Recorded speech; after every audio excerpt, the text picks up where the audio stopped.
What's up, guys? It's Fate. Today we're getting back on the usual, hammering through another audiobook. So I decided to check out a recommendation from my friend Monty.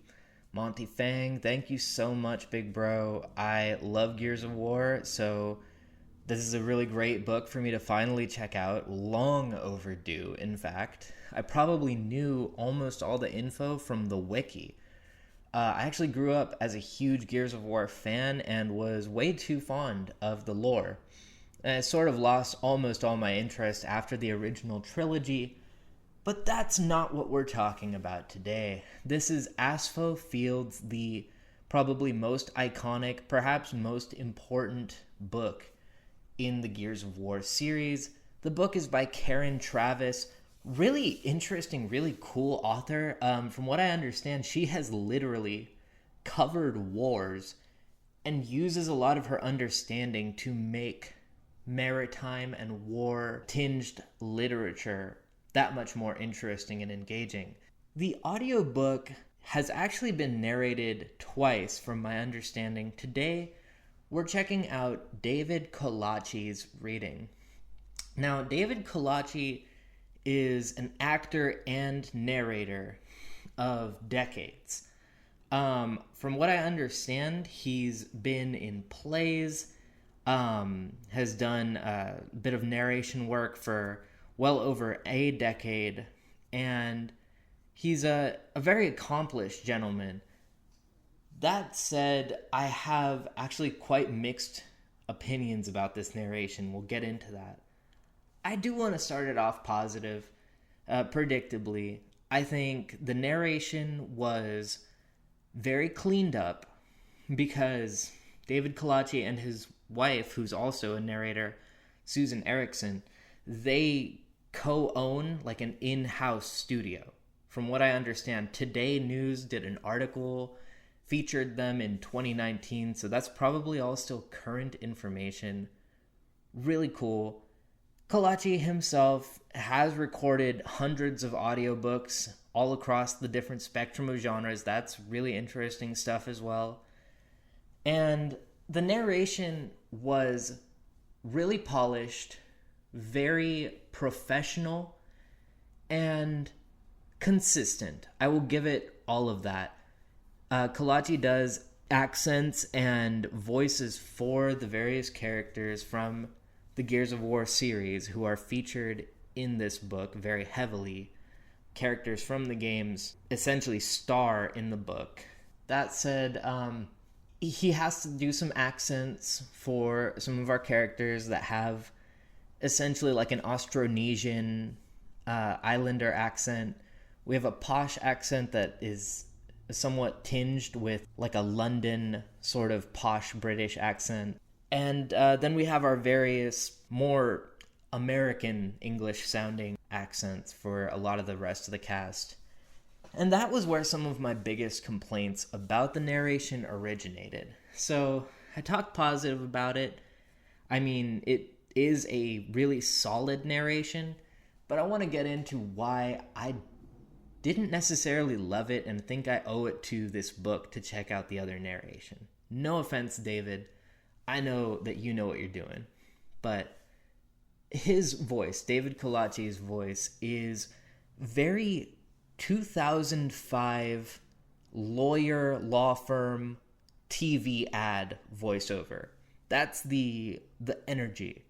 Or likewise, if you or a loved one has been diagnosed with mesothelioma, that type of very to the point, no frills, bass, older male narration that conveys the facts. There's no misrepresentation and only a small handful of odd pronunciations. Everything is very textbook.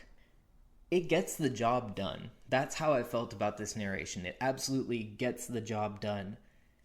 And the voices that David does for the characters are not bad.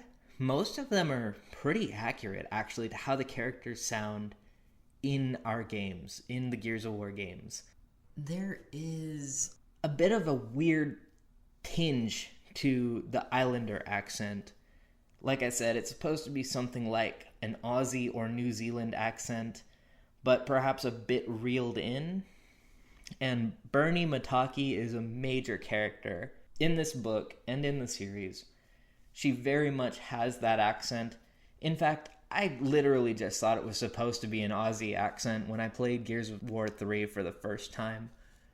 I didn't know it was supposed to be a little bit more leaning in like the New Zealand and Oceania direction, but it's a bit difficult to listen to in the narration. If you check this particular audiobook out, I would just say be prepared to wince a little bit every time you hear Bernie Mataki, or maybe even when you hear Tai Kaliso and other Islander characters.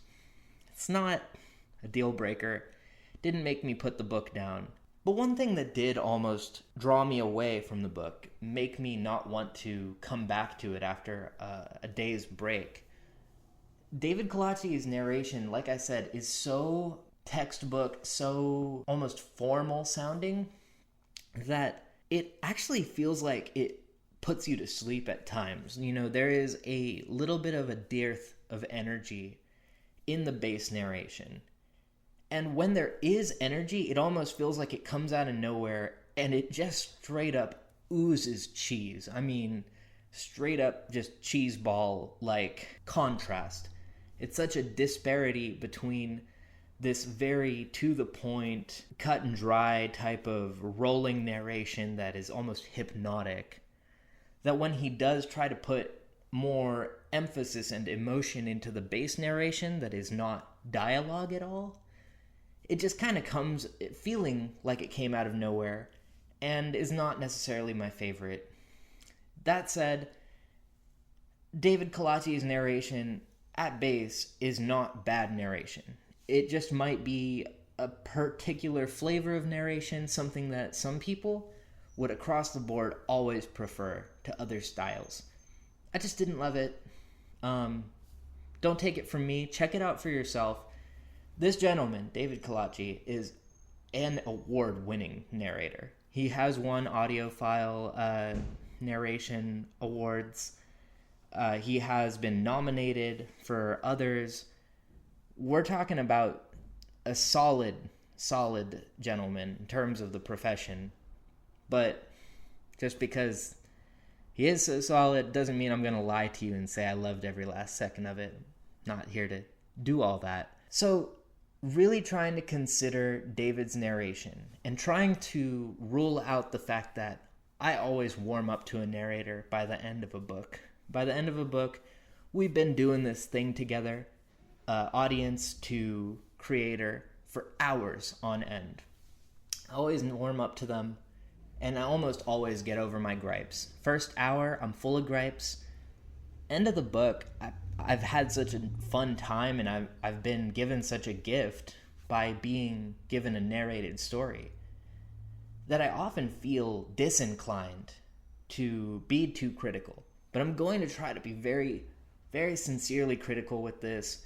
I know this is one of David's earlier pieces of work, and again, trying to filter through my bias, trying to consider the fact that there were some odd pronunciations that kept coming up.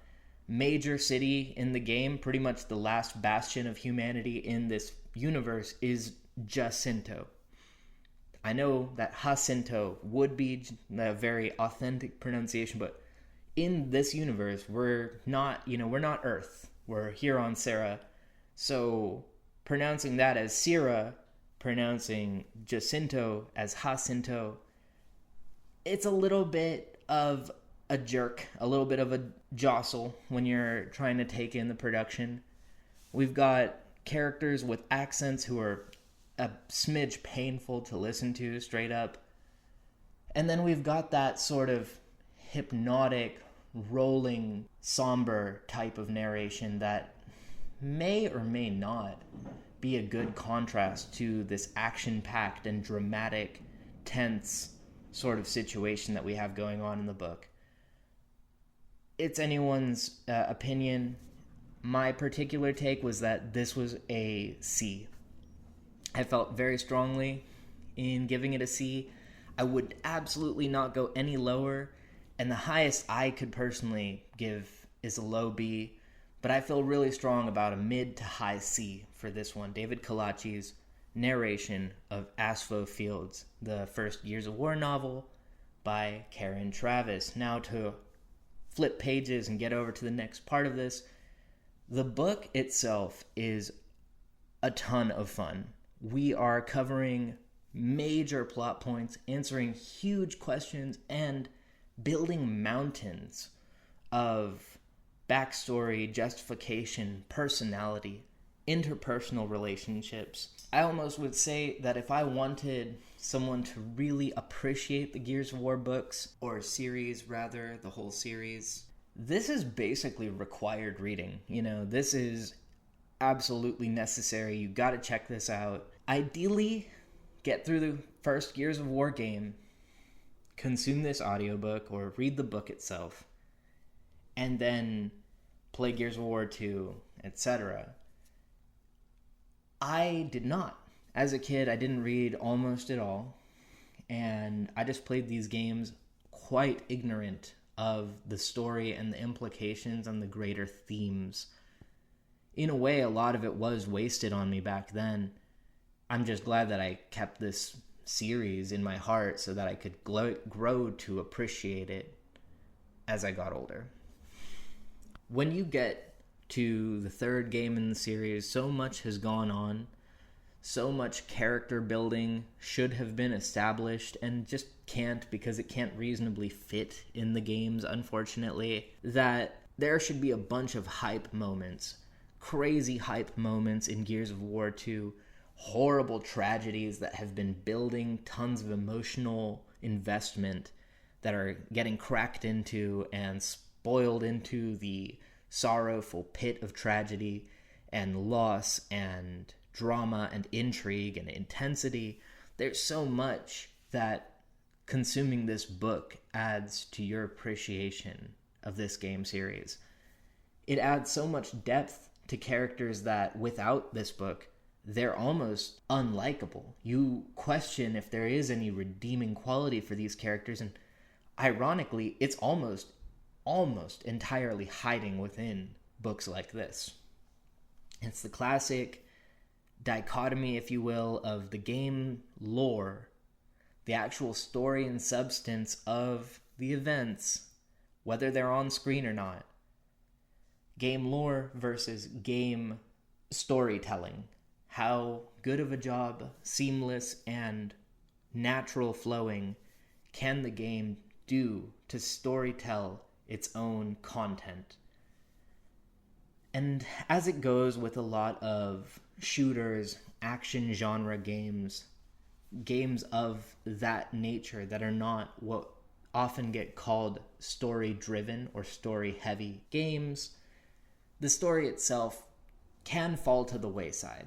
It can be lost in the eclipsing shadow of the action, the mechanics, the most surface level content. And so I appreciate to a great deal what this book did. Do I feel that it had some flaws? Absolutely. Coming from back-to-back, very verbose and very fleshed out prose and wanderings of the highly intellectual or insightful characters that you get in books like Moby Dick, in stories like The Left-Right Game, and so on.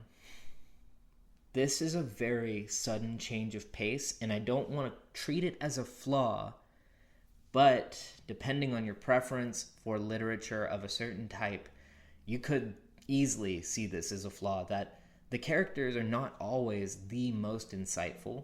They are not always willing to part with their feelings. You just have to accept that a lot of feelings and thoughts and meditations are wandering within the unseen and unexplored minds of the characters. If you can part with the need to know, it's a great writing style.